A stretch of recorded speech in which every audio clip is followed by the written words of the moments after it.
Hello guys, आप लोगों का स्वागत है कस्टम क्लासेस में। कल हमने अपना स्ट्रेट लाइन मेथड का प्रोविजन फॉर डेप्रिसिएशन के साथ प्रैक्टिकल क्वेश्चन किया था और आज हम लोग मूव ऑन करने वाले हैं रिटन डाउन वैल्यू मेथड की तरफ। ठीक है, तो बिना टाइम वेस्ट करें अपना आज की क्लास स्टार्ट करते हैं। रिटन डाउन वैल्यू मेथड में रेट ऑफ डेप्रिसिएशन निकालने के लिए ये फॉर्मूला फॉलो होता है। ठीक है, ये चलो फॉर्मूला तो हो गया। अगर 1-2 मार्क्स का क्वेश्चन आएगा तो ही आपको ये डेप्रिसिएशन निकालने के लिए बोलेगा। अदरवाइज आपके जो फुल फ्लेज क्वेश्चंस होते हैं, बड़े बड़े क्वेश्चंस जो होते हैं, उसमें गिवन होता है कि आपका रेट ऑफ डेप्रिसिएशन क्या है। ओके, सो इसमें देखो कुछ बातें हैं जो हमें ध्यान रखनी होती हैं। ठीक है, कि अगर आपके वन लाइनर्स या फिर एमसीक्यूज में ही इससे रिलेटेड कोई क्वेश्चन आ जाता है तो आप लोग क्या करोगे। जब हम लोग रिटन डाउन वैल्यू मेथड से फॉर्मूले के थ्रू डेप्रिसिएशन निकालते हैं, जैसे सपोज आपको दे रखा है, ठीक है, आपको गिवन है कॉस्ट ऑफ मशीनरी 1 लाख, ठीक है, और उसकी स्क्रैप वैल्यू दे रखी है 10,000। ठीक है, तो हम डेप्रिसिएशन निकालते थे इस चीज से, तो आप लोग फेमिलियर हो। अब इसमें क्या चीज आपको ध्यान रखनी है कि अगर आपको स्क्रैप वैल्यू 0 दे रखी है, ठीक है, जब आप लोग रिटन डाउन वैल्यू मेथड से अपना क्वेश्चन या फिर रेट ऑफ डेप्रिसिएशन निकाल रहे हो, उसमें अगर आपको स्क्रैप वैल्यू सपोज ये 0, nil और डू नॉट एग्जिस्ट, ठीक है, ये आपको गिवन है, तो इसका मतलब क्या है? इसका मतलब ये है कि आप लोग रेट ऑफ डेप्रिसिएशन निकाल ही नहीं सकते। ठीक है, क्यों? क्योंकि अगर स्क्रैप वैल्यू 0 हो गई तो 0 अपॉन किसी में भी हो, ठीक है, इसके नीचे कुछ भी हो वो 0 हो जाएगा, है ना। और फिर ये क्या हो जाएगा 1 into 100%, मतलब रेट ऑफ डेप्रिसिएशन 100%। तो एक ही साल में आपका पूरा का पूरा डेप्रिसिएशन खत्म। ठीक है, तो इसका मतलब क्या है कि अगर आपको वन लाइनर में पूछ लिया जाए क्या हम लोग रिटन डाउन वैल्यू मेथड से जब अपने एसेट की वैल्यू कैलकुलेट करते हैं तो क्या हमें स्क्रैप वैल्यू 0 मिल सकती है? कभी भी नहीं मिल सकती। अब बताओ क्या स्ट्रेट लाइन मेथड में ऐसा हो सकता है? Straight line method, fixed installation method, जो भी आप उसका नाम से बुलाना चाहो बुलाओ, क्या उसमें ऐसा हो सकता है कि स्क्रैप वैल्यू 0 हो? हाँ, हो सकती है, कोई उसमें प्रॉब्लम नहीं है। लेकिन रिटन डाउन वैल्यू मेथड में या फिर डिमिनिशिंग बैलेंस मेथड में कुछ भी कभी भी आपका स्क्रैप वैल्यू 0 नहीं हो सकता। ठीक है, और अगर पर एनम वाली बात है, अगर आपको याद हो, जो मैंने आपको स्टार्टिंग में करवाई थी एसएलएम स्टार्ट करने से पहले, उसमें मैंने आपको बताया था कि अगर पर एनम लिखा हुआ हो तो हमें क्या चीज देखनी होती है? डेट ऑफ एक्विजिशन पे ध्यान देना होता है। ठीक है, पर एनम नहीं लिखा हुआ होता तो हम लोग पूरे साल का लगा देते हैं। तो इसमें आपको क्योंकि रेट ऑफ डेप्रिसिएशन गिवन होता है, से 10% आपको डेप्रिसिएशन ऐसे पर एनम लिखा हुआ दिया होगा, तो हमें पर एनम पे भी ध्यान देना है कि अगर पर एनम आपको वर्ड लिखा हुआ मिला हुआ है तो आप लोग इन बातों का ध्यान रखोगे। ठीक है, अब याद आया मैं किस बारे में बात कर रही हूँ। ठीक है, इन चीजों को आप लोग ध्यान रखोगे अगर आप रिटन डाउन वैल्यू मेथड से कर रहे हो, क्योंकि आपको यूजुअली डेप्रिसिएशन का रेट गिवन होता है। ठीक है, नाउ अब हम लोग क्या देखेंगे, आगे के पॉइंट्स को डिस्कस कर लेते हैं जल्दी जल्दी। दोनों केसेस में ही रिटन डाउन वैल्यू मेथड आपका यूज हो सकता है। कौन से केसेस? जब आप लोग डेप्रिसिएशन को एसेट अकाउंट में चार्ज कर रहे हो, और या फिर डेप्रिसिएशन को आप लोग प्रोविजन फॉर डेप्रिसिएशन में आप चार्ज कर रहे हो। ठीक है, तो दोनों ही तरीके से आपका रिटन डाउन वैल्यू आप लोग यूज कर सकते हो। ओके, अब हमें कुछ चीजें हैं जो वर्किंग नोट्स में शो करनी होती हैं। ठीक है, रिटन डाउन वैल्यू मेथड में क्या इंपॉर्टेंट होता है शो करना, और इसमें क्यों ज्यादा हो जाता है? क्योंकि स्ट्रेट लाइन मेथड में आप लोग सिर्फ एक ही रेट या फिर एक ही अमाउंट ऑफ डेप्रिसिएशन को हर साल चार्ज करते हो। ठीक है, एक पर्टिकुलर अमाउंट को, वो मंथ्स टू मंथ्स वेरी कर जाती है। लेकिन इसमें हमको पूरा का पूरा वर्किंग नोट दिखाना होता है, खासकर उस मशीनरी का जो सेल हो जाएगी। ठीक है, उसका पूरा, उसकी एक्विजिशन से लेकर, ठीक है, जब उसकी अगर डेट ऑफ एक्विजिशन दे रखी है वहां से लेकर उसकी सेल, पॉइंट ऑफ सेल या फिर जो डेट ऑफ सेल है वहां तक का डेप्रिसिएशन हमें शो करना होता है अपने वर्किंग नोट्स में। ठीक है, और अगर कोई एसेट आपने ड्यूरिंग द ईयर परचेज किया है, जैसे सपोज 1 अप्रैल से लेके 31 मार्च तक का आपका ईयर चल रहा है और आपने 1 जुलाई, 1 जून, 30 जून, 15 जून कभी भी ले लिया है, उसका डेप्रिसिएशन भी आपको वर्किंग नोट में जरूर शो करके दिखाना होता है। ठीक है, और आपने कोई एसेट सेल किया है, उस पर प्रॉफिट या लॉस क्या हो रहा है वो भी आपको अपने वर्किंग नोट्स में शो करना होता है। ठीक है, कैसे करना होता है वो मैं आपको सब बताऊंगी, डोंट वरी। इस चीज़ की बिल्कुल भी टेंशन मत लो, आपको मैं पूरा का पूरा करवाऊंगी। तो फिर अब बचती है वो वाली मशीनरीज और एसेट जिनके ऊपर जो हमने साल के स्टार्टिंग या एंड में खरीदी, ठीक है, जिनकी सेल भी नहीं हुई, क्या उनका वर्किंग नोट में डेप्रिसिएशन दिखाएं? दिखा दो, ठीक है। दिखा दोगे तो आप मतलब उसका क्या हो जाता है ना कि वो क्वेश्चन के साथ ही रहता है, तो आप वो कहीं खो नहीं जाता आपकी बहुत सारी कैलकुलेशंस के बीच में, तो आप लोग उसे क्रॉस चेक कर सकते हो। तो अपने बेनिफिट के लिए भी आप उसको शो कर सकते हो, नहीं मन है तो मत करो, ठीक है। लेकिन ये 3 चीजें आपको आपके वर्किंग नोट्स में शो करनी बहुत इंपॉर्टेंट होती हैं। ओके, अब हम लोग जल्दी से अपने प्रैक्टिकल क्वेश्चन की तरफ बढ़ते हैं। ये प्रैक्टिकल क्वेश्चन टाइप्ड पीडीएफ आपके डिस्क्रिप्शन बॉक्स में मैंने लिंक डलवा दी है, वहां से डाउनलोड कर लेना, ठीक है। ये मैंने आपकी बुक से ही क्वेश्चन उठाया, लेकिन उसमें से थोड़ा चेंज करा है ताकि मैं आपको एक ही क्वेश्चन के अंदर सारे एस्पेक्ट समझा सकूं, ठीक है। हर तरीके के 2-3 क्वेश्चन लेने का कोई मतलब नहीं बनता। मैंने एक ही क्वेश्चन बना लिया और उसमें आपको सारे रिटन डाउन वैल्यू मेथड के सारे एस्पेक्ट्स पता चल जाएंगे। अब देखो, एक चीज देखो, अब जिनकी लिंक में प्रॉब्लम हो रही है या फिर नहीं खुल रही है, वो इस क्वेश्चन का ऐसे स्क्रीनशॉट ले लो, ठीक है, ताकि आप लोग भी कर पाओ। वरना मैं साथ के साथ इसको पढ़ूंगी भी, ताकि आपको कोई लैंग्वेज की या फिर हैंड राइटिंग की प्रॉब्लम ना हो। जल्दी से स्क्रीनशॉट ले लो इसका। ओके, आ गया ना सारा? चलो अब क्वेश्चन स्टार्ट करते हैं।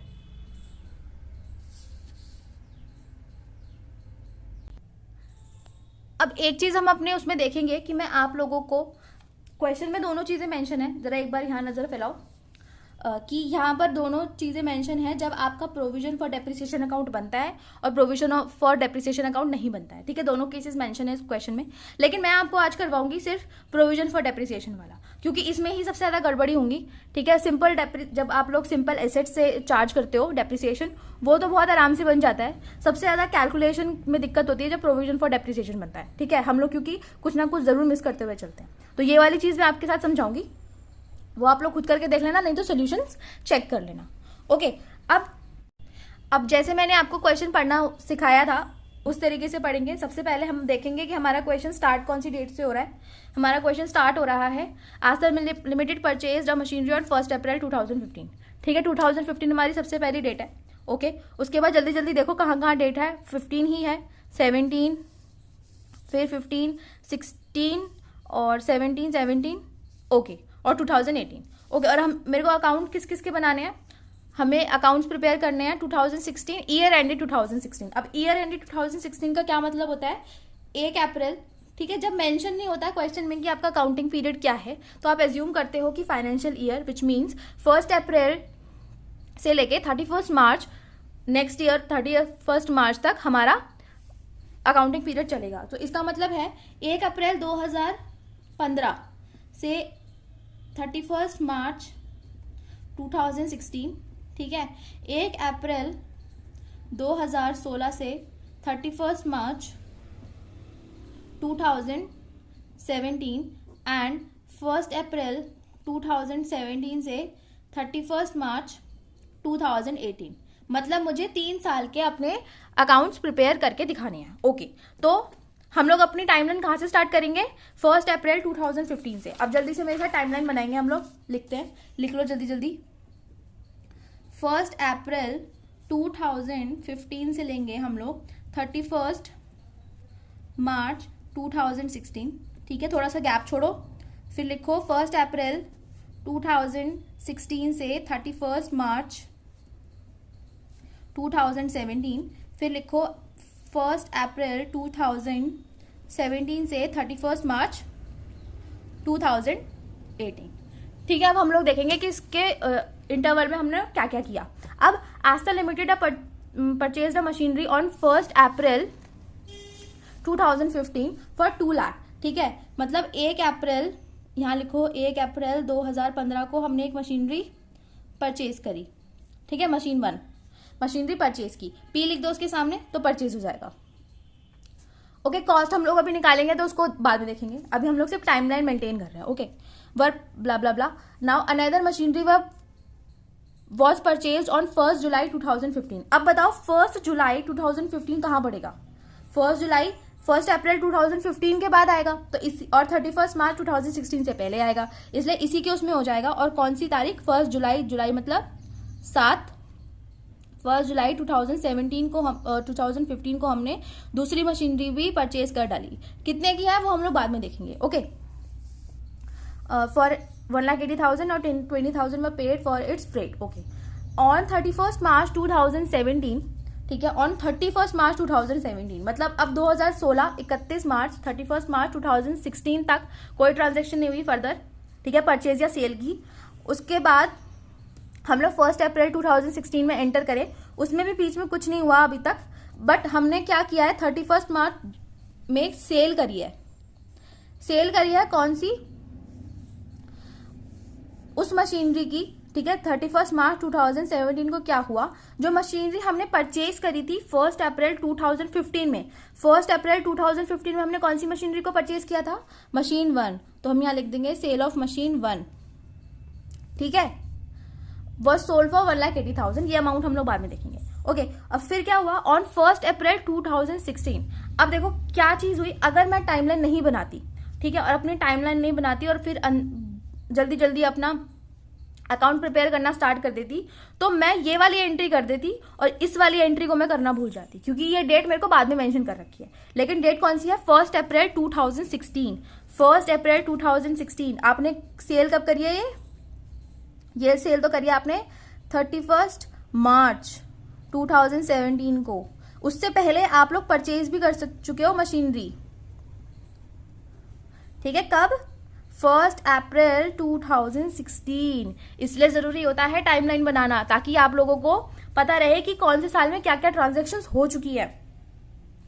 ओके, फिर अब लोग हम आगे चलते हैं। A new machinery was purchased for 2,40,000. Okay, on 1 October 2017. 1 October 2017. अब 1 अक्टूबर आप 2017 कब आएगा? 1 अप्रैल 2017 के बाद। ओके, तो इसका मतलब इस पीरियड में हमारा ये चलेगा। अब हमने जो मशीनरी परचेज करी थी 1 जुलाई 2015 में, ठीक है, 1 जुलाई 2015 में उसको हमने सेल कर दिया, ठीक है, सेल कर दिया 1,60,000 में और प्लस जीएसटी, ठीक है, जीएसटी हमारी बात की चीज है। अभी इसको देखो क्या यहां हमने लिखी, मशीनरी सेकंड वाली थी मेरी, जो मैंने 1 जुलाई 2015 को खरीदी थी, मशीनरी सेकंड की सेल हो गई। कब हो गई? 1 अक्टूबर मतलब 10 2017। अब उसके बाद क्या एक और चीज हुई है। ओके, अब 1 जनवरी 2018, अब 1 जनवरी 2018 31 मार्च 2018 से पहले आएगी। ओके, उस दिन क्या हुआ? उस दिन हमने एक और मशीनरी खरीदी है, ठीक है, new machine was purchase for ₹4 lakh plus IGST, ठीक है, आईजीएसटी दे रखा है उसने। कब? 1 जनवरी 2018। बन गई मेरी टाइमलाइन में फिर बेसिकली होता क्या है, जितनी भी हमने सेल एंड परचेज करी है अपने फिक्स्ड एसेट की, वो लोग हम लोग अपना लिखते हुए चलते हैं। अब बात आती है कैलकुलेशन की। टाइमलाइंस बन गई, अब हम लोग कैलकुलेशन करना स्टार्ट करेंगे, ठीक है। सबसे पहले अपने जल्दी जल्दी से अकाउंट्स बना लो, ठीक है, क्योंकि मैंने तो प्रिपेयर कर रखे हैं अपने अकाउंट्स, ठीक है, ये बना रखा है मैंने। ओके, अब हम लोग अपनी ट्रांजैक्शंस को रिकॉर्ड करना स्टार्ट करेंगे। अब अकाउंट मेरा कहाँ से स्टार्ट होता है? अगर बैलेंस दे रखा है तो बैलेंस, नहीं तो हम लोग स्टार्ट करते हैं अपनी परचेजेस से, ठीक है, क्योंकि जब वो परचेज ही नहीं हुआ तो आप लोग उसका सेल कैसे करने निकले। तो अकाउंट स्टार्ट होगा आपका 1 अप्रैल 2015 से। यहां लिखोगे आप लोग टू बैंक अकाउंट, यहां लिखोगे मशीन 1, ठीक है। अब यहां पर क्या आती है, जो आपने मशीन परचेज की है उसकी आती है कॉस्ट। अब देखो यहां देखो एक बार, पहली जो मशीन मतलब 1 अप्रैल 2015 को जो हमने मशीन खरीदी थी, ओके, 2 लाख की, और उसके एडिशनल कॉस्ट थे। तो यहां लिखो टोटल कॉस्ट ऑफ मशीन 1, ठीक है, कौन सी? 1/4/2015। कितनी थी उसकी परचेज वैल्यू? जो थी वो 2 लाख थी, प्लस उसके ऊपर हमने एडिशनल चार्जेस जो इंस्टॉलेशन के थे वो हमने पे किए। Additional charges were paid for its installation, कितने? 40,000। तो आपकी टोटल कॉस्ट कितनी निकल कर आ गई? 2,40,000, ठीक है। अब क्योंकि ये हमने ना वर्किंग नोट में शो कर दिया है अपने, ठीक है, ये हमारा पहला वर्किंग नोट बन गया। अब आप चाहो तो ना यहाँ पर लिखोगे पूरा का पूरा 2,40,000, ठीक है, और यहाँ ब्रैकेट में डाल दोगे वर्किंग नोट 1, ठीक है। या फिर आपको वर्किंग नोट्स नहीं बढ़ाने हैं अपने, तो यहाँ पर अलग अलग करके लिखोगे 1 April 2015 to bank account 2 lakh, और 1 अप्रैल फिर से टू बैंक अकाउंट, और नीचे डैश डाल के लिख देना इंस्टॉलेशन चार्जेस मशीन 1 40,000, ठीक है। ओके, नाउ अब हम लोग क्या करेंगे, अब क्योंकि ये प्रोविजन फॉर डेप्रिसिएशन के तरह से फॉलो हो रहा है, ठीक है, प्रोविजन फॉर डेप्रिसिएशन के उसमें फॉलो हो रहा है, मैं आपको वाला करवा रही हूँ। और मेरे को क्वेश्चन के एंड में दे रखा है रेट ऑफ डेप्रिसिएशन 10% पर annum on written down value method. Okay, written down value method से मुझे इसमें डेप्रिसिएशन लगाना है, तो कैलकुलेट भी करना पड़ेगा। अब प्रोविजन फॉर डेप्रिसिएशन का रूल ये कहता है कि डेप्रिसिएशन आप लोग मशीनरी अकाउंट में चार्ज नहीं करोगे, उसकी जिम्मेदारी मैं, मतलब प्रोविजन फॉर डेप्रिसिएशन अकाउंट ले रहा है तो उसका डेप्रिसिएशन मैं रिकॉर्ड करूंगा अपने पास। तो उससे पहले हमको कैलकुलेट करना पड़ेगा। अब देखो आप लोग वर्किंग नोट्स कैसे बनाओगे, ठीक है, वर्किंग नोट्स में कैसे जाओगे, ये WN मतलब वर्किंग नोट्स। ओके, यहां लिखोगे सबसे पहले, इधर ही लिखना 1 डाल के, अगर आप लोग ये मेंटेन नहीं कर रहे हो तो ठीक है, नहीं तो 2 डालो। यहां लिखोगे आप लोग कैलकुलेशन फॉर मशीन 1, ठीक है, मशीनरी फर्स्ट, ठीक है। आगे डेट डालने तो डेट डाल देना कि परचेज ऑन 1 अप्रैल 2015, अदरवाइज छोड़ सकते हो। यहां लिखोगे आप लोग कॉस्ट ऑफ मशीन 1, ठीक है, पूरा लिखोगे यहाँ पर 2,40,000, ठीक है, यहाँ हमारी आएगी अमाउंट। ओके, 2,40,000। अब हमने खरीदी है ये अप्रैल में, और 1 अप्रैल से लेके 31 मार्च पूरी चली है, ठीक है, उस फाइनेंशियल ईयर में पूरी चली है, इसका मतलब पूरे 12 महीने की हुई। और रेट ऑफ डेप्रिसिएशन मुझे कितना दे रखा है, यहाँ लिखोगे आप लोग डेप्रिसिएशन, रेट ऑफ डेप्रिसिएशन दे रखा है मुझे 10% पर एनम, यहाँ कैलकुलेशन में लिखने की जरूरत नहीं है। ओके, पर एनम, और कितना 2,40,000 का, 12 महीने का है तो 12 महीने लिखने की जरूरत नहीं है, वरना लिखना चाहो तो 12/12 लिख दो, कोई फर्क नहीं पड़ता उस चीज से, ठीक है। तो आएगा कितना आपका 24,000, आप इसमें से माइनस कर दोगे, ये आया आपका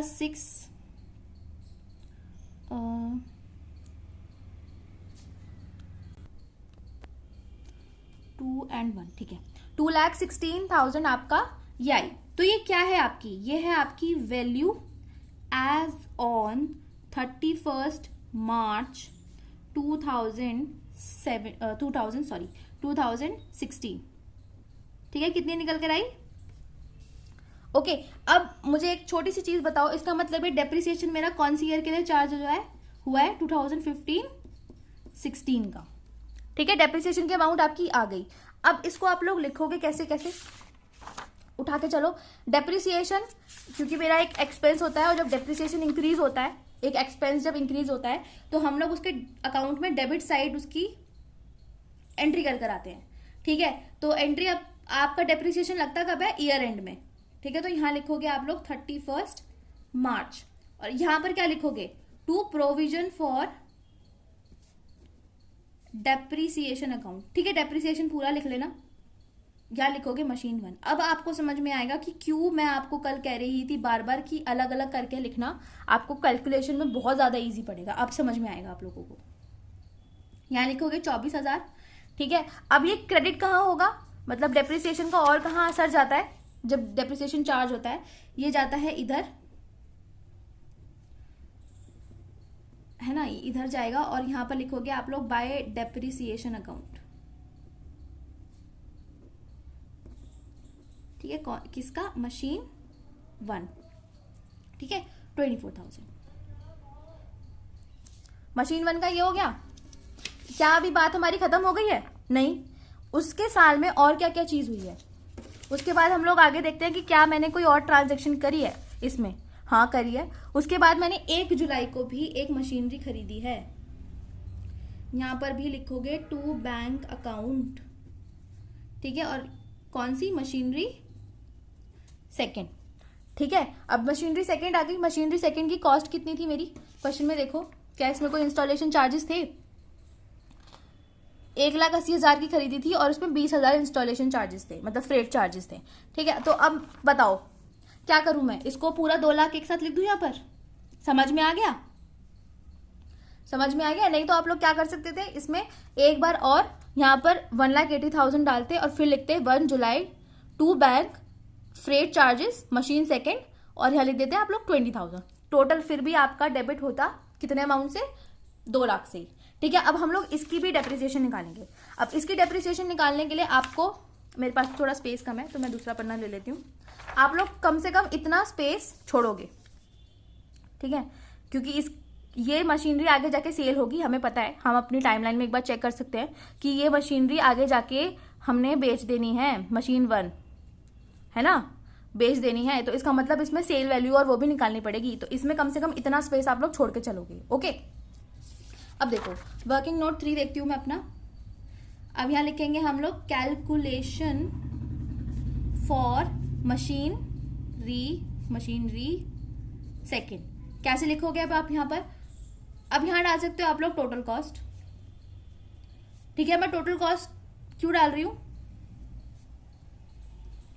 क्योंकि मैंने वहां पर एक साथ शो कर दिया, तो आप यहाँ लिख सकते हो 1,80,000 प्लस 20,000, तो ये आपका हो गया 2 लाख। कूल हो गया ना? अब आगे देखो, फिर हम अब इसमें डेप्रिसिएशन चार्ज करेंगे। अब बात आती है यहाँ पर जो मैंने आपको अभी थ्योरी करवाते हुए वो बताई थी कि डेप्रिसिएशन में पर एनम वाली बात को हम यहाँ पर याद रखेंगे। अब मेरे को डेप्रिसिएशन में पर एनम गिवन है और पर एनम के साथ साथ मुझे डेट ऑफ एक्विजिशन भी गिवन है। ठीक है, और क्वेश्चन इस बात पे साइलेंट है कि हमें डेप्रिसिएशन कितना चार्ज करना है। तो इसका मतलब हम लोग सिर्फ उतने पीरियड के लिए डेप्रिसिएशन पे चार्ज करेंगे जितना उस पर्टिकुलर टाइम पीरियड में हमारे पास एसेट रहा है। ठीक है, तो एसेट रहा कितने उसमें है? ठीक है, सबसे पहले तो यहाँ पर डेप्रिसिएशन लिखो कौन से पीरियड का, 2015-16 का। अब हम लोग इसको कैलकुलेट कैसे करेंगे? 2 लाख पे निकलेगा कितना? 10%। 10% को 10/100 लिख सकती हूँ मैं। अब कितने महीने का कैलकुलेट करना है ये देखो। आपने मशीनरी परचेज कब करी? 1 जुलाई, तो पूरा जुलाई यूज हुई, अगस्त यूज हुई, सितंबर यूज हुई, अक्टूबर यूज हुई, नवंबर यूज हुई, दिसंबर यूज हुई, जनवरी यूज हुई, फरवरी यूज हुई, मार्च यूज हुई। ठीक है, पूरा मार्च यूज हुई, तो ये कितना हो गया? 9 महीने हो गए। ठीक है, 9 डिवाइडेड बाय 12। अब जिनको ये नहीं पता कि मैंने 9 डिवाइडेड बाय 12 क्यों किया, एक बार फिर से सुन लो। अगर जो आपकी अमाउंट निकल कर आई है, ठीक है, जो आपकी अमाउंट निकल कर आई है, से 2 लाख आया 10%, 2 लाख का 10% 20,000 आया, सॉरी 20,000 है ना, ये 1 साल का डेप्रिसिएशन आ गया। अब इसको मैं 12 से डिवाइड करूंगी तो 1 महीने का आ जाएगा, और 9 से डिवाइड करूंगी तो 9 महीने का आ जाएगा, सॉरी 9 से मल्टीप्लाई करूंगी तो 9 महीने का आ जाएगा। ओके, तो इसमें देखो अब हम लोग अमाउंट कैसे लिखेंगे, इसको 3/4 से अब जब आप इसको पूरा कैलकुलेट करोगे तो आपकी अमाउंट निकल कर आएगी 15,000। ठीक है, तो अब मुझे इसमें से माइनस कितना करना है? 15,000, तो ये आया कितना? 1,85,000। क्या है ये? मेरी है वैल्यू एज ऑन 31 मार्च 2016। ठीक है, समझ गए? इतना हो गया क्लियर? अब देखो, अब इसका भी डेप्रिसिएशन आपको लगाना पड़ेगा क्योंकि ये 2015-16 का है और 2015-16 का मैं अभी डेप्रिसिएशन रिकॉर्ड करती हुई चल रही हूँ। ठीक है, तो सबसे पहले तो आप इसमें डेप्रिसिएशन के अकाउंट को डेबिट करोगे। क्या लिखोगे? Machinery second. अलग से एंट्री करने की जरूरत नहीं है क्योंकि depreciation at the end of year charge होता है अगर बीच में कोई ट्रांजेक्शन नहीं हुई। तो कितनी हुई? 15,000।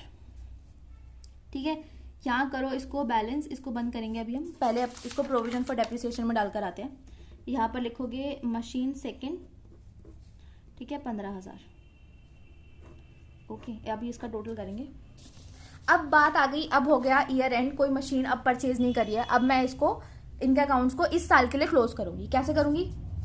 डेप्रिसिएशन का मैं जानती हूं, डेप्रिसिएशन जाता है मेरा प्रॉफिट एंड लॉस अकाउंट में। ठीक है, तो by profit and loss account कितना जाएगा? इसका टोटल कर लो कितना? 39,000। ओके, 39,000। ठीक है, डेप्रिसिएशन का अकाउंट हो गया क्लियर। अब प्रोविजन फॉर डेप्रिसिएशन क्या होता है, क्योंकि ये आप मेंटेन कर रहे हो, इकट्ठा करते हुए चल रहे हो, और इकट्ठी वाली चीज जो होती है वो हमेशा अपने पास जमा करी जाती है, इसलिए इसका हम लोग बैलेंस निकालेंगे। कब? 31 मार्च को निकालेंगे। कैसे लिखोगे? To balance CD। अब यहाँ पर आप लोग पूरा लिखो, ठीक है, आपकी मर्जी है कि आप लोग यहाँ मशीन 1 और 2 करके लिख रहे हो या फिर एक साथ ही पूरा का पूरा टोटल लिख देते हो, उससे कोई फर्क नहीं पड़ता अभी यहाँ पर, ठीक है। फर्क कब पड़ेगा? जब आप लोग ओपनिंग बैलेंस लेकर आओगे। ओपनिंग बैलेंस में आप लोगों को अलग अलग ही लिखना पड़ेगा, ओके। और मशीनरी अकाउंट में क्या करते हैं, मशीन को तो पता ही नहीं है उसके साथ क्या होता जा रहा है, उसकी वैल्यू जो है वो कम होती जा रही है और उसको पता ही नहीं है, ठीक है। इसलिए इसको हम लोग क्या करते हैं, 2016 31 मार्च, और यहां लिख देते हैं बाय बैलेंस CD। कितना? 4,40,000, ठीक है। यहां पर भी आप लोग चाहो तो मशीन 1 और मशीन 2 करके अलग अलग अमाउंट लिख सकते हो, ठीक है। वहां लिखो कितना, 4,40,000। ये हमारा अकाउंट हो गया क्लोज इस साल के। अब हम लोग नेक्स्ट ईयर पे चलेंगे, ठीक है। नेक्स्ट ईयर में आंख खुली हमारी, नेक्स्ट ईयर में खुली हमारी आंख 1 अप्रैल में, ठीक है। हमारी सवेरा 1 अप्रैल को हुआ। यहाँ लिखेंगे आप लोग टू बैलेंस BD, क्योंकि ये एसेट अकाउंट है, ठीक है। और टू बैलेंस BD आप लोग यहाँ लिखोगे, और टू बैलेंस BD में आप लोग हमेशा अलग अलग लिखोगे वैल्यू, ठीक है। जितना यहाँ पर आप इसकी छटाई करते हुए चलोगे ना, उतना ही आपको बेनिफिशियल रहेगा आगे चल के, ओके। अब इस साल का डेप्रिसिएशन, सबसे पहले तो आप लोग टाइमलाइन देखोगे कि इस साल कुछ हुआ है क्या। हाँ, इस साल कुछ हुआ है। इस साल ये हुआ है कि 1 अप्रैल को हमने एक मशीन खरीदी है, एक मशीन हमने खरीदी है, और 31 मार्च को हमने एक मशीन बेच दी है, ओके। तो मतलब ड्यूरिंग द ईयर कुछ नहीं हुआ, स्टार्टिंग एंड एंड में हुआ है। तो सबसे पहले तो आप लोग ने जो मशीन खरीदी है, जो चीज पहले हुई पहले रिकॉर्ड हुईगी, ठीक है। टू बैंक अकाउंट यहाँ लिखोगे आप लोग मशीनरी 4, ठीक है। और इसकी अमाउंट देखो क्वेश्चन में कितनी दे रखी है आप लोगों को, कितने की खरीदी थी आपने? 1 अप्रैल 2016 को हमने एक मशीन खरीदी है 2,40,000 की, ठीक है। इस पर कोई चार्जेस वगैरह नहीं है तो झंझट लेने की भी जरूरत नहीं है। 2,40,000, ठीक है। अब 2017 31 मार्च को क्या क्या हुआ है, अकाउंट तो क्लोज हो ही रहे हैं, लेकिन उसके साथ साथ आपने एक मशीनरी भी बेच दी। कौन सी वाली? मशीन 1, ठीक है। अब इसकी एंट्री देखो, एंट्रीज तो वैसी होंगी जिसे हमारी स्ट्रेट लाइन मेथड में हम लोग देख रहे थे, लेकिन बात आ जाती है कैलकुलेशन की, ठीक है। अब कैलकुलेशन का कैसे फर्क पड़ता है यहां देखोगे आप लोग। सी, इस साल का अभी तो मुझे सबसे पहले डेप्रिसिएशन लगाना है। हम डेप्रिसिएशन कब तक का लगाते हैं? जब तक हमारे पास मशीनरी या फिर एसेट हमारे पास हमारे बिजनेस में है, ओके। सो यहां पर आप लोग वैल्यू आपकी आ गई, यहां लिखोगे आप लोग डेप्रिसिएशन, क्योंकि ये पूरे साल रहा है इसलिए डेप्रिसिएशन आपका रहेगा 2016-17 पूरे का, ठीक है। नहीं तो फिर जब वाली केस आएगी तब बताऊंगी, कोई बात नहीं, ठीक है। अब इसकी कैलकुलेशन करो, कैसे करोगे? अब रिटन डाउन वैल्यू है तो जो वैल्यू मेरी कम हो गई, ठीक है। अब जो मेरी वैल्यू इस वक्त बुक्स में है, मैं उसके ऊपर डेप्रिसिएशन को कैलकुलेट करूंगी, ठीक है। 10% निकालूंगी, 10% निकालूंगी 12 महीने का, ठीक है। तो 21,600 ये आपकी अमाउंट आएगी डेप्रिसिएशन की।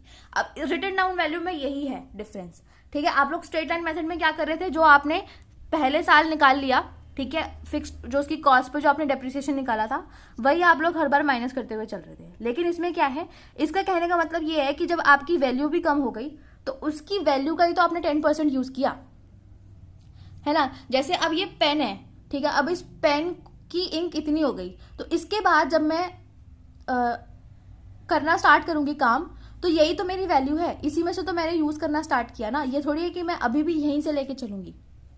इसका मतलब यही होता है कि जो आपकी करंट वैल्यू है आप उसी को तो यूज कर रहे हो, तो आप पुरानी बातें क्यों कर रहे हो? रात गई बात गई, ठीक है। अब नई चीज आई है उसके ऊपर चर्चा करोगे, ठीक है। इसलिए हम लोग इसको ऐसे ही कैलकुलेट करते हैं। अब यहां लिखोगे आप लोग, ठीक है, यहां लिखोगे सबसे पहले, क्योंकि इसका सेल हो रहा है, तो वैल्यू एज ऑन 31 मार्च 2017, और यहां पर ये भी लिख सकते हो आप लोग, इसकी जगह ये भी लिख सकते हो value as on the date of sale, और जिस दिन सेल होगी उस दिन उसका डेट लिख दो यहां पर। ठीक है, कितनी आई आपकी निकल के अमाउंट, यहां पर आई है 1,94,400। ठीक है, ये आपकी अमाउंट आ गई है। ओके, उसके बाद सबसे पहले देखो यहां पर हम लोग डिडक्ट कर देते हैं सेल वैल्यू। ठीक है, सेल वैल्यू हमें इसकी कितनी दे रखी है, 31 मार्च को हमने इसको बेच दिया कितने का, 1,80,000 का। अब जब मैंने आपको कल एक चीज करवाई थी तो मैंने आपको एक बात बताई थी, यहां पर देखने से पता चल रहा है कि 1,94,000 जो वो ज्यादा है 1,80,000 का। इस केस में मतलब मेरा क्या हुआ, मेरी बुक वैल्यू ज्यादा है सेल वैल्यू से, और इसका मतलब क्या होता है, लॉस। ठीक है, तो आपका कितने का लॉस हुआ है, 14,400 का आपका लॉस निकल कर आ गया। ठीक है, अब इसकी एंट्री कैसे करेंगे, ठीक है, कैलकुलेशन तो हमने कर ली, राइट। अब हम इसकी एंट्रीज कैसे करेंगे, अब बेची है, अब जब बेची मशीनरी है तो हम लोग बात भी मशीनरी के अकाउंट में करेंगे। ठीक है, अभी इसके जो घर से निकालने वाली बात हो रही है वो इसके घर में ही हो रही है। ठीक है, अलग से पंचायत नहीं जुड़ रही। तो यहाँ पर हम लोग क्या करेंगे, बाय बैंक अकाउंट। ओके, और कौन सी मशीन बेची है मैंने, बाय मशीन। ठीक है, मशीन 1 बेची है। ओके, अब मशीन 1 कितने की बेची है, सेल वैल्यू हम लोग यहाँ लिखते हैं 1,80,000। अब डेप्रिसिएशन कैसे कैलकुलेट होकर आएगा वो देखो।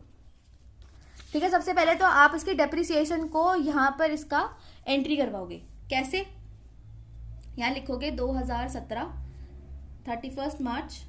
ठीक है, डेप्रिसिएशन अकाउंट में जाएंगे, ये जाएगा प्रोविजन फॉर डेप्रिसिएशन के ही रास्ते। ठीक है, ये अपने रास्ते नहीं बदलेगा, इधर लगा मशीन 1 पे। ठीक है, मशीन 1 पे हमने डेप्रिसिएशन कितना कैलकुलेट किया था इस साल का, जहां तक इसकी सेल हुई है, कितना, इतना। ठीक है, 21,600। अब ये रास्ता इसने क्योंकि प्रोविजन फॉर डेप्रिसिएशन का पकड़ा है तो ये बात भी उससे कर आएगा। अब वो देखो, तो प्रोविजन फॉर डेप्रिसिएशन अकाउंट को सबसे पहले तो हमें जगाना पड़ेगा, और हम लोग जगाते कब हैं इसको, 1 अप्रैल को। ठीक है, यहां लिख कर आओगे आप लोग बाय बैलेंस बीडी। ठीक है, यहां लिखो अलग अलग, मशीन 1 का 24,000 था बैलेंस। ठीक है, और मशीन 2 का 15,000 था। इसके बाद 2017 31 तारीख को इसको डेप्रिसिएशन भी मिला, कौन सी, अभी मशीन 1 के बारे में ही बात कर रहे हैं हम लोग। ठीक है, मशीन 1 का, मशीन 2 का भी मैं कैलकुलेट करके बताऊंगी इसी साल का। ठीक है, तो मशीन 1 का हमारा डेप्रिसिएशन कितना मिला था, 21,600। अब क्योंकि इसकी सेल हो रही है, अब इसकी होनी है विदाई, तो अब विदाई होनी है तो आप इसका सामान भी इकट्ठा करके दोगे। कैसे दोगे, 2017 जिस दिन सेल होती है एसेट की उस दिन की डेट लिखी जाती है। अब हमारी सेल ही 31 तारीख को हो रही है तो वो बात अलग है। यहां से पूरा का पूरा आप इसका खर्चा उठाओगे और जाके कहाँ डाल दोगे, मशीन 1 में। ठीक है, यहां से आप पूरा मशीन 1 का डेप्रिसिएशन लेके जा रहे हो, कितना लेके जा रहे हो, अभी तक ये 24,000 और 21,600, ये दोनों के दोनों अमाउंट मेरे जाएंगे मशीनरी अकाउंट के पास, है ना। तो कितना गया आपका, 45,600। ठीक है, 45,600। ये कैसे किया मैंने, ये जो आपका पुराना बैलेंस था, क्योंकि एक्यूमुलेटेड है, अभी तक का जितना भी सामान इकट्ठा कर रखा था इसके नाम से, सारा इसकी विदाई के साथ बाहर चला जाएगा घर से। ठीक है, तो 24,000 और 21,600। ठीक है, ये पूरा का पूरा अमाउंट जाएगा मशीनरी अकाउंट में। ठीक है, अभी सिर्फ यहीं तक की सेल वाली बात सुनो। ओके, डेप्रिसिएशन से हमें कोई मतलब नहीं है, दफा हो यहां से, इस वक्त नहीं है। यहां लिखोगे आप लोग जिस दिन सेल होती है उस दिन एसेट की। ठीक है, जिस दिन सेल होती है, by provision for depreciation account कितना आया था आपका, 45,600। ठीक है, 45,600। उसके बाद हमारा लॉस आया था, और लॉस मशीन अकाउंट के किस साइड मेंशन होता है, क्रेडिट साइड। ठीक है, यहां लिखोगे by loss on the sale of asset account, कितने का लॉस हुआ था हमारा? 14,400। ठीक है, अब ये वाली मशीन हमारी हो गई है सेटल। अब हम लोग क्योंकि बुक एंड करनी है, और बुक एंड में क्या होता है हमारा, इस पे तो एसेट अकाउंट में तो पूरा बैलेंस जाता है। ठीक है, बैलेंस सीडी, क्योंकि इसमें डेप्रिसिएशन हम लोग चार्ज नहीं करते। बस हमें बताना था कि इतना इसका सामान इकट्ठा कर रखा था हमने पहले से, तो इसको रफा दफा भी करो यहाँ से। ठीक है, बैलेंस सीडी यहाँ पर आप लिखोगे, मशीन कौन सी बच गई आपकी? सेकंड बच गई, और मशीन थर्ड। ठीक है, पूरा पूरा अमाउंट डाल दो, क्योंकि यहाँ पर अभी तो कोई एडजस्टमेंट होती ही नहीं है। तो 2,40,000 ये आपकी बच गई। टोटल करके देख लो, बिल्कुल बराबर टोटल आएगा, बिल्कुल भी झिझक करने की जरूरत नहीं है। ओके, अब बाकी के अकाउंट्स भी क्लोज करोगे। सबसे पहले तो इसका टोटल कर लो, कितना आया जल्दी से मुझे टोटल करके बताओ इसका, जल्दी जल्दी करो।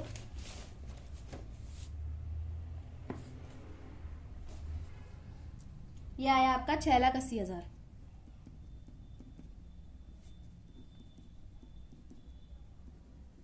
ठीक है, अब बाकी के अकाउंट्स भी क्लोज करो, क्योंकि साल खत्म हो गया। साल खत्म हो गया तो अब आपकी बुक्स भी खत्म होंगी। अब लेकिन मेरा दूसरी और तीसरी उस पर डेप्रिसिएशन लगता है। इसमें डेप्रिसिएशन मैंने पहले का चार्ज किया है, अभी मुझे बाकी का भी तो चार्ज करना है। ठीक है, तो बाय डेप्रिसिएशन अकाउंट दोबारा लगाओ, किस पे आप? मशीन सेकंड पे, और मशीन थर्ड पे अभी मेरा डेप्रिसिएशन लगा ही नहीं है, वो भी मुझे कैलकुलेट करना है। कैसे करोगे अब आप यहाँ पर कैलकुलेट? ओके, अब ये वाली तो हमारी वर्किंग नोट हो गई खत्म। ठीक है, अब हमें इसकी कोई जरूरत नहीं, क्योंकि पहली मशीन की बातें ही खत्म हो गई है। सबसे पहले देखोगे आप लोग मशीनरी 2 के केस में, अब हमें डेप्रिसिएशन कैलकुलेट करना है। ठीक है, 2016-17 के लिए। ठीक है, क्योंकि ये अभी तो अकाउंट में है, एग्जिस्ट में। ठीक है, तो इसकी हमें डेप्रिसिएशन भी लगानी पड़ेगी पूरे साल की। ओके, अब इसका डेप्रिसिएशन कैसे कैलकुलेट होगा? 1,85,000 पे 10% लगेगा, और पूरे साल का लगेगा इस बार, क्योंकि पूरे साल यूज हुई है, 1 अप्रैल से लेके 31 मार्च तक पूरी यूज हुई है। तो इसमें इस बार इसकी वैल्यू कितनी आएगी?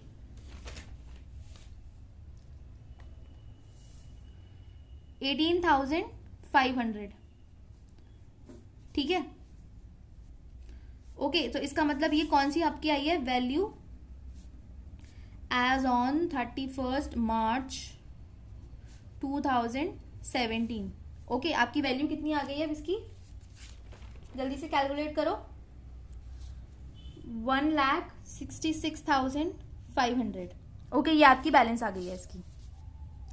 अब ये तो हो गया मशीनरी सेकंड के केस में। अब इसके लिए भी थोड़ी सी स्पेस बेचो, क्योंकि हमने अपनी टाइमलाइन में एक बार मैच कर लेना है। ठीक है, टाइमलाइन में मैच करो कि क्या ये मशीन मेरी सेल हो रही है आगे जाके। हाँ, मेरी मशीन आगे जाके सेल हो रही है। ठीक है, नेक्स्ट ईयर में। तो इसका मतलब मुझे इसका भी सेल और वो निकालना पड़ेगा, इसलिए इसके लिए थोड़ी सी स्पेस छोड़ दो। अब हम लोग बात करेंगे कैलकुलेशन फॉर मशीनरी थर्ड। ठीक है, टोटल कॉस्ट देखो इसकी टोटल कॉस्ट कितनी थी मशीनरी थर्ड की? 2,40,000 की। ठीक है, 2,40,000 की थी, जिसपे डेप्रिसिएशन चार्ज होगा। अब क्योंकि ये जो थी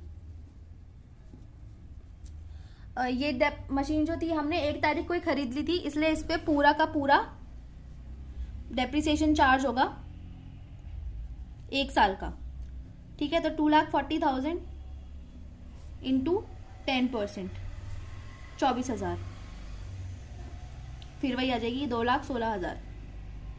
ओके, ये आपकी कब की है वैल्यू? As on 31 March 2017। ठीक है, 2,16,000। अब देखो, अब इसमें डेप्रिसिएशन की अमाउंट कैसे कैसे जाएगी? 31 मार्च को फिर से यहां लिखोगे आप लोग to provision for dep account, पूरा अकाउंट लिखोगे, डेप्रिसिएशन अकाउंट, शॉर्ट फॉर्म बिल्कुल भी मत लिखना पेपर में। मशीनरी सेकंड का मैंने कितना अमाउंट कैलकुलेट किया था? 18,500। ठीक है, सॉरी मशीन थर्ड का कितना कैलकुलेट करके आई हूँ मैं 2016-17 के लिए 24,000। ओके, अब ये पूरा का पूरा कहाँ जाता है, चलो पहले मैं प्रोविजन वाले अकाउंट में उसकी एंट्री कर आती हूँ, फिर हम लोग डेप्रिसिएशन अकाउंट को कैंसिल करें, क्लोज करेंगे। ठीक है, अब इसमें दूसरी और तीसरी मशीन का कितना कितना डेप्रिसिएशन मुझे उससे मिला है, डेप्रिसिएशन अकाउंट से 18,500 और 24,000। ठीक है, अब इसको करो बैलेंस। बैलेंस कहाँ आएगा इसका, 31 मार्च को इधर आएगा आपका टू बैलेंस CD। ठीक है, टू बैलेंस CD। अब आप इसका कैसे कैलकुलेट करोगे, ठीक है, इसको तो आपको प्लस करके ही डिडक्ट करना पड़ेगा, कोई भी मतलब नहीं बनता। अब इसमें पता है एक हम लोग शांतपत्ती और कर सकते हैं, और थोड़ा सा इसको अच्छा कर लेते हैं। मशीनरी सेकंड, यह मैं जानती हूँ मशीनरी सेकंड और मशीनरी थर्ड का ही मेरे पास बैलेंस बचेगा, क्योंकि फर्स्ट का तो मैं मशीनरी अकाउंट में भेज चुकी हूँ। ठीक है, तो आप लोग क्या करो, मशीनरी थर्ड का तो लिखो 24,000। ठीक है, और इसमें 15,000 प्लस कर दो मशीनरी सेकंड का। ठीक है, कितना आएगा आपका 33,500। ठीक है, ये आएगा, और पूरा टोटल कितना होगा आपका, ये आपका पूरा टोटल होगा 93,100। ओके, और अब डेप्रिसिएशन अकाउंट को भी आपको बंद करना पड़ेगा, और डेप्रिसिएशन अकाउंट को हम लोग कैसे बंद करते हैं, प्रॉफिट एंड लॉस अकाउंट में ट्रांसफर करके। कैसे करोगे, by profit and loss account.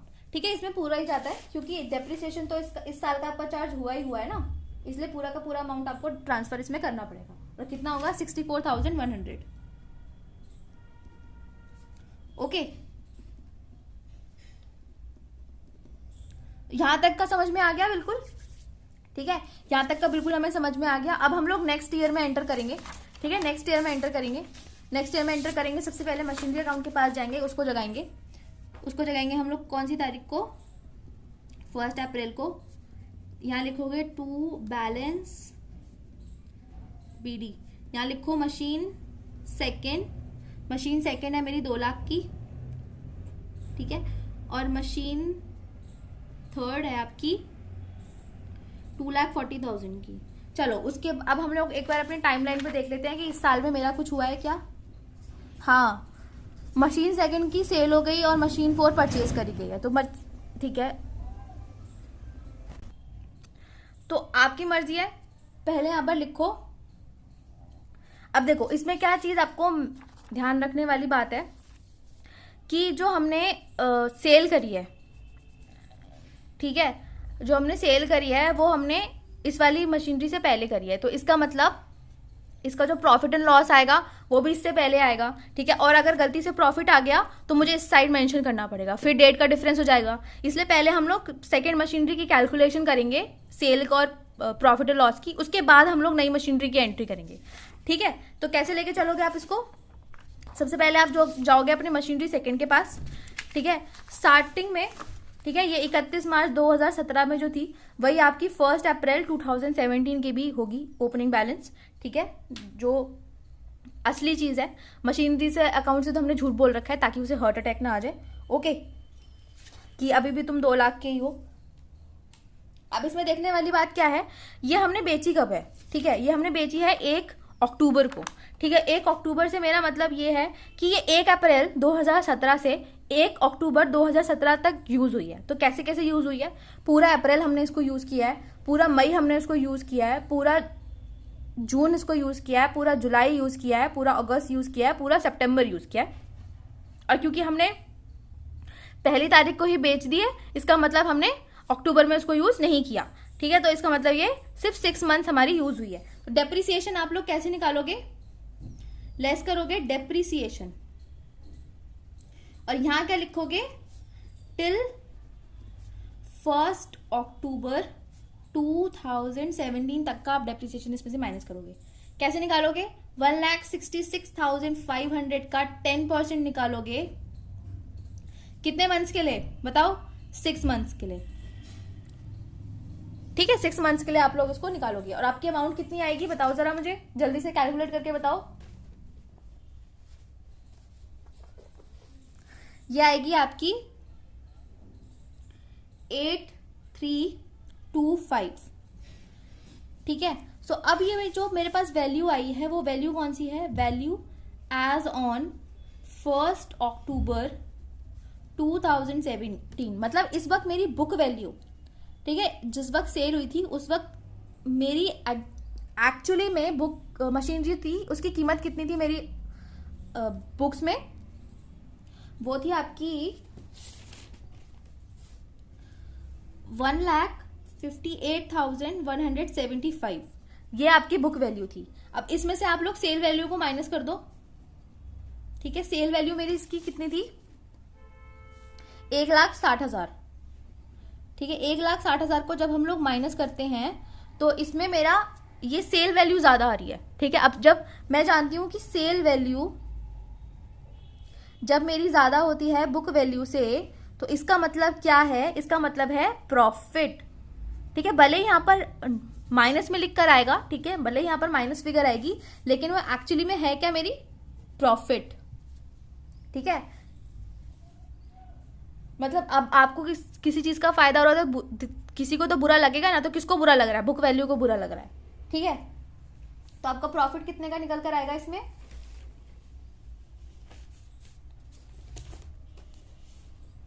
आपका प्रॉफिट आया इसमें 1825, ठीक है। 1825 रुपीज का आपका प्रॉफिट निकल कर आया। अब क्योंकि मशीनरी थर्ड की डेप्रिसिएशन और फोर्थ की परचेज इस चीज के बाद है, इसलिए मुझे सबसे पहले इसी की ही एंट्री करनी पड़ेगी।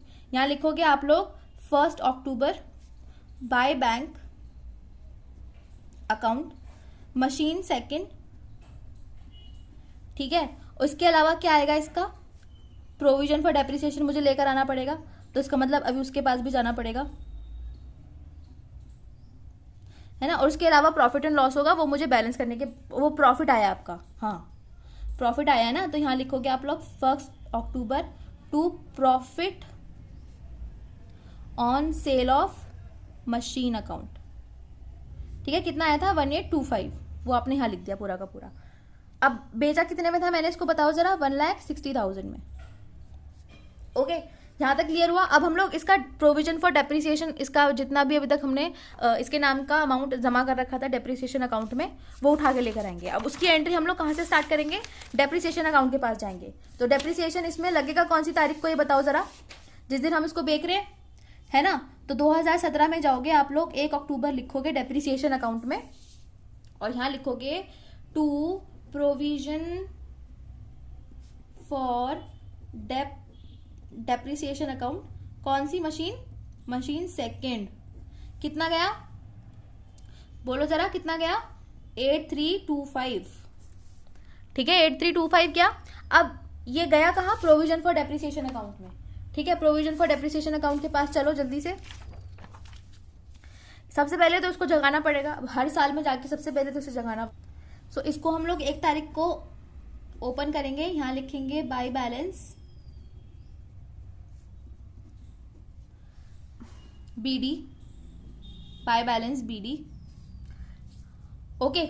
यहां लिखोगे आप लोग मशीन सेकंड का कितना बैलेंस आया अभी हमारे पास, और मशीन थर्ड का कितना आया, 33,500 मशीन सेकंड का था और 24,000 मशीन थर्ड का था। उसके बाद 1 अक्टूबर को इसमें और डेप्रिसिएशन लगा, यहां लिखेंगे हम लोग बाय डेप्रिसिएशन अकाउंट, ठीक है। डेप्रिसिएशन आया किसका है, मशीन सेकंड का, कितना आया था, 8 कितना था जरा मुझे याद दिलाओ, 8325, ओके। 8325 आपकी अमाउंट आई थी। अब इस चीज को हम लोगों को कहां लेके जाना है, इस चीज को हम लोगों को लेकर जाना है मशीन अकाउंट में, ठीक है। क्योंकि पहली मशीन का सेकंड मशीन का डेप्रिसिएशन आप लोगों का पूरा उठ के जाएगा। अब देखो, अगर मैं यहाँ पर बैलेंस अलग करके नहीं लिखती तो मुझे ऊपर से दोबारा से कैलकुलेट करना पड़ता, लेकिन अब मेरे पास कितना छोटा सा काम रह गया है, मुझे बस 33,500 को प्लस करना है 8325, ठीक है। और आपका आएगा कितना, 14,825, ठीक है। ये आपकी पूरी की पूरी अमाउंट चली जाएगी, ठीक है। अब मैं ये प्रोविजन फॉर डेप्रिसिएशन कहाँ लेके जा रही हूँ, मशीनरी अकाउंट में, तो मशीनरी अकाउंट में लिखूंगी यहाँ पर यहाँ पर लिखा जाएगा आपका, ये अमाउंट में थोड़ी सी दिक्कत आ रही है, ठीक है सब ठीक है, करके देख लिया। ओके सो अभी यहाँ पर हो गया कैलकुलेट, यहाँ तक कि इसकी हो गई जर्नी ख़त्म। ठीक है, यहाँ पूरा अमाउंट डाल दोगे आप लोग। कितना आया था आपका इसका अमाउंट? 14,825।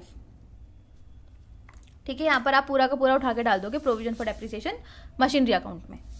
ओके, अब ये वाली इसकी दास्ता तो हो गई खत्म। अब हम लोग अपने ईयर एंड की तरफ चलेंगे। इसके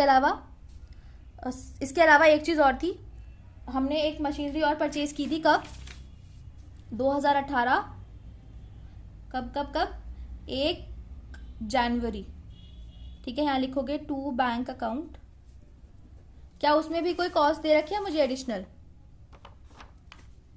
ठीक है, 1,60,000 दे रखी है बस आपको इसमें, नहीं सॉरी 4 लाख दे रखी है, 4 लाख। ओके, और यहाँ लिखोगे मशीनरी 4। ओके, अब हमारा अकाउंट आ गया है क्लोजिंग की तरफ। यहाँ पर हम लोग लिखते हैं 31 मार्च, क्योंकि ये मशीनरी अकाउंट है और इसको नहीं पता कि इसकी दूसरी मशीन के साथ भी यही हो रहा है, डेप्रिसिएशन लग रहा है। ठीक है, तो हम लोग टू बैलेंस क्या लिखना है, क्या लिख रही हूँ, टू बैलेंस CD। ठीक है, आप बाइफरगेट करके लिखना है तो लिखो, नहीं तो मत लिखो, क्योंकि आपका क्वेश्चन यहाँ पर एंड हो गया है। मुबारक हो। ओके, सो मशीनरी थर्ड और फोर्थ, थर्ड का आ गया आपका 2,40,000 और फोर्थ का आ गया आपका 4 लाख। ठीक है, ये आपका हो गया मशीन अकाउंट खत्म, क्लोज हो गया आपका इस साल का। और ये कितना आ रहा है? ये आपका आ रहा है 8,41,825। ठीक है, 8,41,825 ये हो गया आपका मशीनरी अकाउंट। अब हम लोग डेप्रिसिएशन तो कैलकुलेट करना पड़ेगा, क्योंकि उसी तो खुशी हो रही है बस कि आप उसके ऊपर कोई डेप्रिसिएशन नहीं लगा। लेकिन मशीनरी सेकेंड और मशीनरी फोर्थ का तो हमें, सॉरी मशीनरी थर्ड और मशीनरी फोर्थ का तो हमें डेप्रिसिएशन निकालना पड़ेगा। ओके, तो यहाँ डालोगे आप लोग इसका डेप्रिसिएशन। मशीनरी थर्ड के लिए डेप्रिसिएशन पूरे साल का लगेगा इसमें, हाँ पूरे साल का लगेगा। कितने पे लगेगा? 2,16,000 पे लगेगा, 10%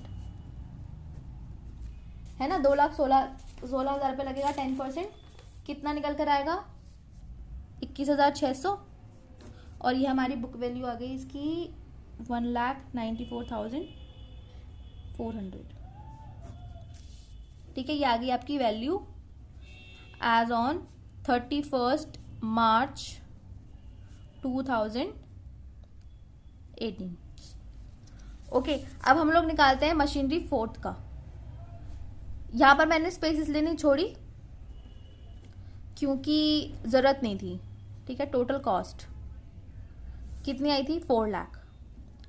अब इसमें GST भी गिवन था। क्या GST मैं मशीनरी अकाउंट में डेप्रिसिएशन कैलकुलेट करने के लिए लिखती हूँ? नहीं लिखती। इवन मशीनरी अकाउंट में तो जाता भी नहीं है। इनका अलग एक धर्म युद्ध चलता है। कहाँ चलता है वो? इनके इनपुट GST और इनपुट आउटपुट GST के उसमें। ठीक है, इसलिए हम लोग उसको मशीनरी अकाउंट में नहीं लिखते। अब इसमें हम लोग डेप्रिसिएशन माइनस करेंगे।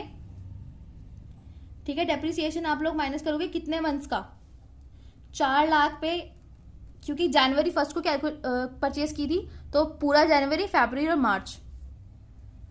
ओके, इसको कैलकुलेट करके कैसे निकालोगे आप लोग? इसका 10% कितने महीनों के लिए? 3 महीनों के लिए। कितना आएगा? 10,000। तो ये आ गया आपका 3,90,000। आपकी आ गई book value as on 31 March 2018। अब इनके अकाउंट्स को क्लोज करना है। इनके अकाउंट्स को क्लोज करने के लिए इनकी एंट्रीज हमें करनी पड़ेगी।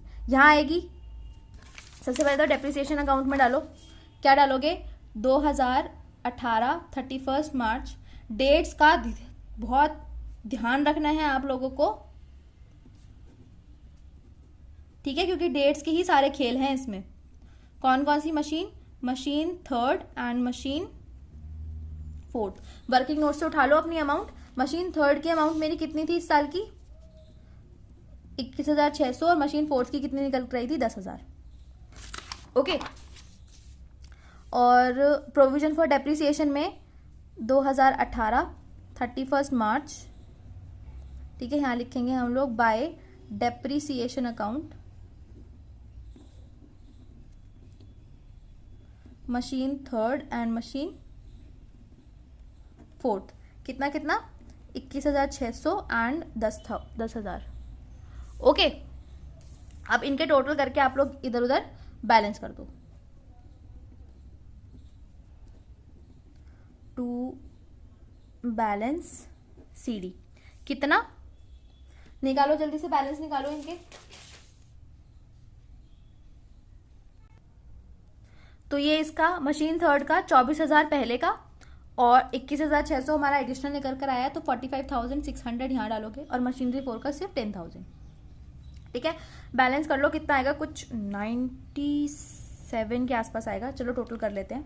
4841,825 प्लस 45600 प्लस 10,000 कितना आया 97,425 आपका बैलेंस आया। 97,425 आपका इसका बैलेंस आया। ये हो गया आपका। अब हम लोग चलते हैं डेप्रिसिएशन अकाउंट को क्लोज करते हैं। डेप्रिसिएशन अकाउंट 2018 31 मार्च कहाँ जाएगा आपका, by profit and loss account. कितना अमाउंट आएगा बताओ जरा मुझे जल्दी से कैलकुलेट करके इसको। 8325 प्लस 21600 प्लस 10,000 कितना 39,925। ये हो गया आप लोगों का क्वेश्चन खत्म। अब आप लोगों का होमवर्क क्या है, आप लोगों का होमवर्क ये है कि इसमें जब डेप्रिसिएशन आपका चार्ज होता है एसेट अकाउंट से, वो आप खुद से कैलकुलेट करोगे। और इसके अलावा आईजीएसटी में जीएसटी के इनपुट और आउटपुट वाले अकाउंट्स मेंटेन करोगे, क्योंकि क्वेश्चन में गिवन है।